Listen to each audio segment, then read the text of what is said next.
call came at 2:17 a.m. Jackson Reed's private line, the one only 5 people in the world had access to, lit up the darkness of his penthouse bedroom. He rolled over, blinking away sleep, and reached for the phone. As one of America's youngest billionaires, unexpected calls rarely brought good news. "Jackson Reed," he answered, his voice still thick with sleep. The silence on the other end lasted just long enough for him to consider hanging up. Then a woman's voice, familiar yet distant, like a song half remembered. "Jack, it's me, Audrey." The air left his lungs. Audrey Lawrence.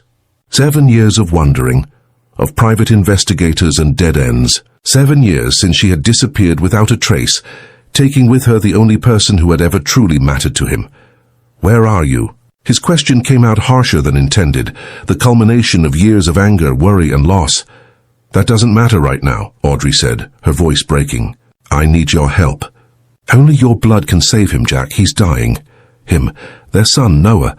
The boy Jackson had only known for 3 years before Audrey vanished with him in the middle of the night.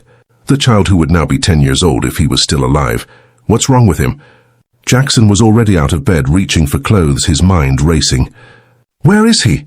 "Audrey, I've been looking for you both for 7 years. Aplastic anemia." The medical term hung heavy in the air. "The doctors say he needs a bone marrow transplant."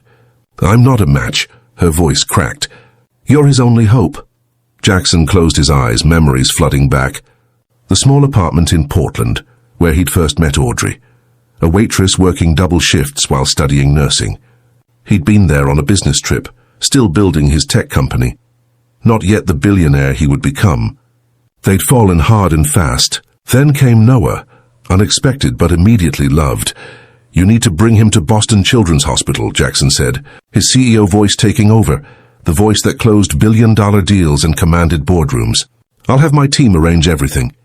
"The best specialists—" "No," Audrey cut him off. "Not Boston. We're in Pine Ridge. It's a small town in Colorado. You need to come here, Pine Ridge." Jackson had never heard of it. "Why did you leave?" he asked, the question that had haunted him for 7 years. "We could have figured things out." "I loved you both." The silence stretched between them, filled with unspoken words and regrets. "I'll text you the address," she finally said, ignoring his question. "Please hurry, Jack, he doesn't have much time." The line went dead. Jackson stood motionless in his vast bedroom, the night skyline of Manhattan twinkling beyond floor-to-ceiling windows.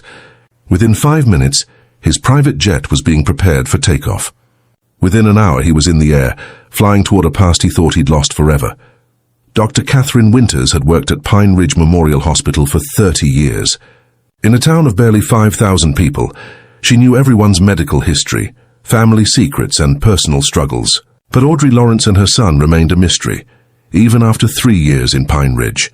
"His numbers are worse this morning," Catherine told Audrey, who hadn't left Noah's bedside in 3 days.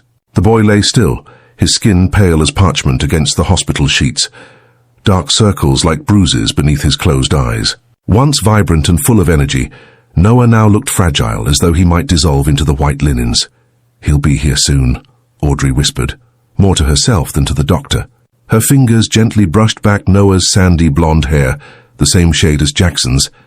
Catherine checked the IV lines, adjusting the flow of fluids. "You never told me about his father." Audrey's eyes remained fixed on her son. "I never told anyone about him.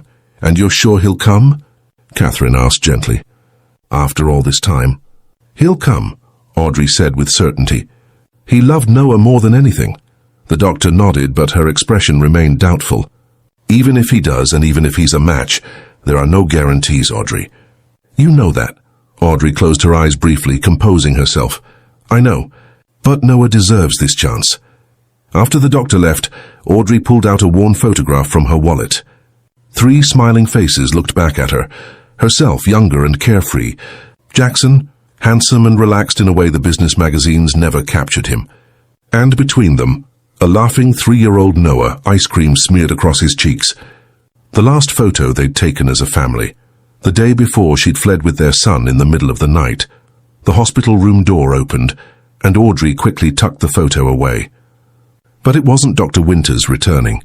A tall man with broad shoulders filled the doorway, his tailored suit incongruous in the small-town hospital. Though his hair was shorter now, and lines of stress marked his face, Jackson Reed was still unmistakably the man she'd fallen in love with 11 years ago. His blue eyes, Noah's eyes, moved from the small figure on the bed to Audrey's face. "I came as fast as I could," he said simply. Audrey rose, her legs unsteady. 7 years of running, of looking over her shoulder, of creating a new life far from the wealth and privilege she'd once briefly known, all of it condensed into this moment of reckoning. "Thank you," she managed to say. Jackson moved past her to Noah's bedside, his steps faltering as he drew closer. He reached out a hand, hesitated, then gently touched his son's arm. "He's so big," he whispered, his voice thick with emotion. "I've missed everything." "Jack, not now," he interrupted, his eyes still on Noah. "First we save our son, then you tell me why you stole him from me." The monitors beeped steadily in the background, marking each precious heartbeat. Outside the window, snow began to fall on the small mountain town, covering everything in pristine white. And in the corridor beyond the room, a man watched through the door's small window, his expression darkening as he observed the reunion he'd tried so hard to prevent. "Word count? 1008, I notice. I am still well short of the required 1450 words for this block. Let me continue." The next morning found Jackson sitting in Dr. Winter's cramped office, a space that would fit inside his Manhattan bathroom. The walls were lined with outdated medical texts and framed diplomas. A window overlooked the hospital parking lot, where snow continued to fall in thick, lazy flakes. "Mr. Reed, we've confirmed you're a potential match for Noah's bone marrow transplant," Dr. Winters said, reviewing the preliminary tests they'd rushed overnight.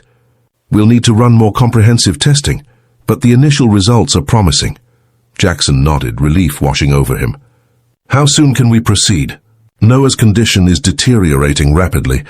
If the final tests confirm compatibility, I'd recommend moving forward immediately." She hesitated. "However, our facility isn't equipped for this procedure. He should be transported to a specialized hospital." "I've already arranged for a medical transport team to stand by," Jackson replied. "They can airlift him to Denver Children's Hospital as soon as you give the word." Dr. Winters raised an eyebrow. "I work quickly, Mr. Reed. It's what I do," he said simply.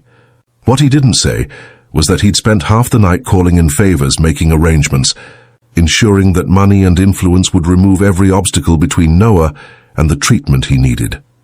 "There's something else you should know," the doctor said, her expression grave. "Audrey hasn't left this hospital in 3 days. She's been sleeping in that chair beside Noah's bed, barely eating. This isn't just about Noah's physical health. Audrey has been his entire world. He'll need both of you to get through this." Jackson's jaw tightened. "I understand." When he returned to Noah's room, Audrey was reading to their son, her voice soft and animated despite her exhaustion. The book was The Little Prince, and Jackson remembered reading the same story to Noah when he was a toddler. "The doctor says we can move forward," he announced from the doorway.